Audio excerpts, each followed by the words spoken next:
এখানে বাবা হরিচাঁদ ঠাকুরের একটা মন্দির নির্মাণের প্রকল্প নিয়ে ভগ্নদশায় পড়ে আছে মন্দিরটা। জয় হরি বল। দাদা ভালো আছেন? হ্যাঁ, আমি ভালো আছি বাবা। 5ই অক্টোবর রোজ রবিবার 2025 সালের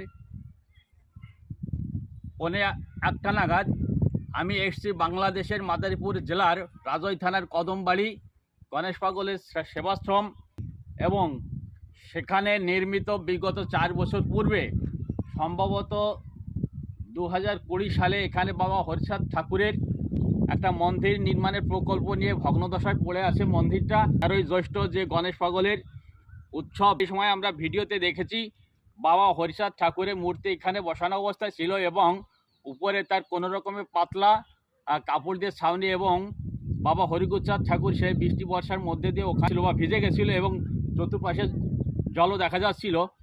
আমি তাই এখানকার লোকের বা গণেশ পাগলের যারা ভক্ত আছেন, হরিচাঁদ ঠাকুরের যারা ভক্ত আছেন, সকলের চরণে আমি প্রণাম জানিয়ে অনুরোধ করছি, আপনারা যখন এখানে মন্দিরটা নির্মাণ করেছেন, দ্রুত মন্দিরটা নির্মাণ প্রকল্প শেষ করা হোক। হরিগুরুচাঁদ ঠাকুরের মূর্তিটা সযত্নে বসানো হোক, এবং আমি বাবা হরিগুরুচাঁদ ঠাকুরের কাছে সকলের সুমতি কামনা করে এখানে আমি কথাটা বলা শেষ করছি।